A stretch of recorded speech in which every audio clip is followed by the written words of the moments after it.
కమలాకర్ గారు కంటిన్యూ మాట్లాడండి.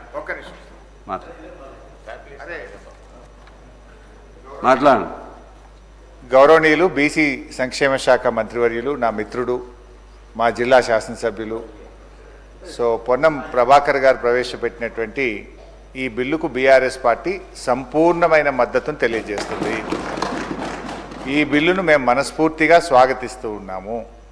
అయితే ఈ బిల్లు ఎప్పుడు నిజంగా బీసీ వర్గాలు సంతోషపడతాయంటే, బీసీ వర్గాలకు విద్యా ఉద్యోగాల్లో 42% రిజర్వేషన్ వచ్చినాడు, బీసీ వర్గాలకు స్థానిక సంస్థల్లో పట్టణ మరియు గ్రామీణ ప్రాంతంలో 42% రిజర్వేషన్ ఫలాలు వారికి పూర్తిగా అందినప్పుడు ఆ వర్గాలు చాలా సంతోషపడతాయి. అవి అందాలని కోరుకుంటున్నాం. అవి అందే ప్రక్రియలో రాష్ట్ర శాసనసభ ఏకగ్రీవ తీర్మానం చేయడంతో పాటు రేపు కేంద్రంలో పార్లమెంట్లో పోరాటానికి కూడా బీఆర్ఎస్ పార్టీ కలిసి వస్తుంది. మాకున్న 4 రాజ్యసభ సభ్యులు కూడా ఏకగ్రీవంగా ఈ బిల్లుకు మద్దతు ఇస్తూ మేము ఓటేస్తాం. అయితే ఈ బిల్లు పాస్ కావాలంటే ఏం కావాలి అధ్యక్ష? రాహుల్ గాంధీ గారు ఇలా ప్రధాన ప్రతిపక్ష నాయకుడు, 100 మంది ఎంపీలు ఉన్నారు. వారు మరి ఈ బిల్లు మీద ఒత్తిడి తేవడానికి పార్లమెంట్లో వారు కృషి చేయాల్సినటువంటి అవసరం ఉంది. దానికోసం వారిని గట్టిగా రాహుల్ గాంధీ గారు ఇలా పూనుకోవాల్సినటువంటి అవసరం ఉంది. అయితే మా మిత్రులు పొన్నం ప్రభాకర్ గారు మేమేదో మిస్గైడ్ చేస్తున్నాం అనేటువంటి మాట మాట్లాడినరు. అది కరెక్ట్ కాదు.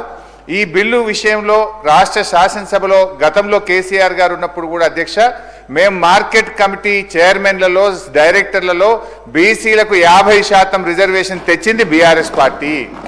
అదేవిధంగా బీసీల విషయం వైన్స్లో మొట్టమొదటిసారిగా ఈ దేశంలో ఎక్కడ లేని విధంగా మా గౌడన్నల కోసం మరి గీత కార్మికులకు వైన్ షాప్ల అలాట్మెంట్లో కూడా రిజర్వేషన్ తెచ్చింది బీఆర్ఎస్ ప్రభుత్వము.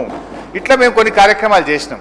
అయితే మేమేమంటున్నామంటే, ఈ బిల్లులో ఒక 2 విషయాలు మీ చేతిలో ఉన్నది. ఇది దీంట్లో కేంద్రం పర్మిషన్ అవసరం లేదు, ఢిల్లీ అనుమతి కోసం వేచి చూడాల్సిన అవసరం లేదు. రేపో మాపో బడ్జెట్ పెడుతున్నాం కనుక మేము ఈ బిల్లులో 3 అంశాలు మా గంగుల కమలాకర్ అన్న చెప్పినటువంటి విషయాల్లో ఇందులో మనం పెద్ద బేసిజాలకు పోవాల్సిన అవసరం లేదు. బీసీల మీద మీకు నిజంగా చిత్తశుద్ధి ఉంటే, బీసీల మీద మీకు నిజమైనటువంటి ప్రేమ ఉంటే 3 అంశాలు ఈ బిల్లులో చేర్చమని బీఆర్ఎస్ పార్టీ తరఫున అమెండ్మెంట్ ఇచ్చాం. ఆ 3 అంశాలు కొత్తవేం కావు, కాంగ్రెస్ పార్టీ గతంలో ఇచ్చినటువంటి హామీ.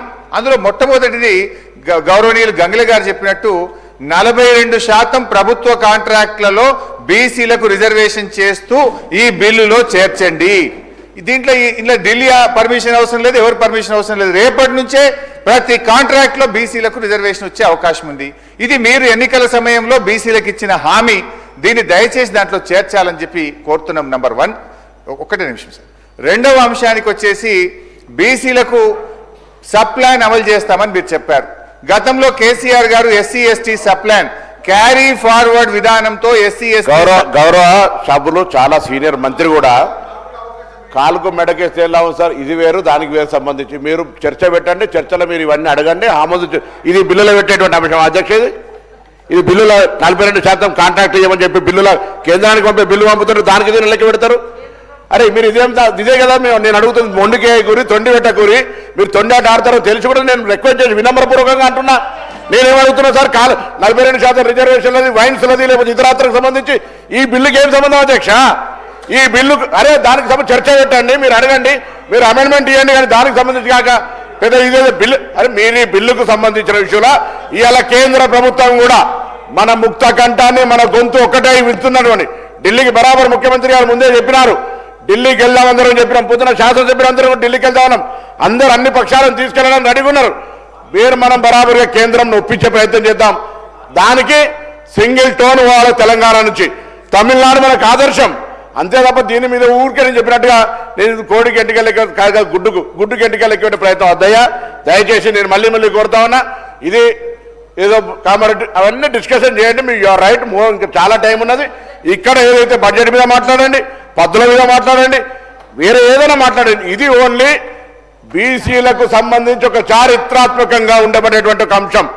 దీనికి పరిమితం ఏది ఆమె ఏది మాట్లాడుతుంది మాట ఇదే సబ్జెక్టుకు సంబంధించి కేంద్రానికి పంపే అంశం మీదకి పరిమితం అయితే సంతోషపడతా.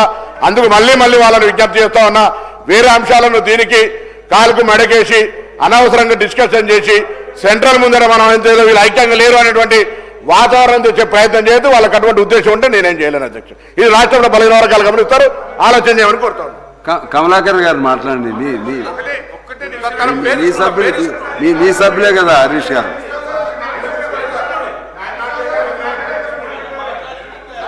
ఏలే మరలా ఇద్దరు మీరే, సబ్జెక్ట్ ఒకటే.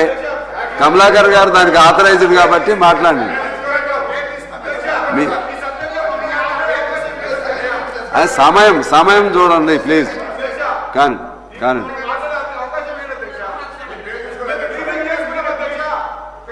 ఓకే సార్, గౌరవనీయులు పొన్నం ప్రభాకర్ గారికి వినమ్రపూర్వకంగా నేను మనవి చేస్తున్నది ఏంటంటే, ఈ బిల్లుకు బీఆర్ఎస్ పార్టీ సంపూర్ణమైన మద్దతునిస్తుంది, స్వాగతిస్తుంది.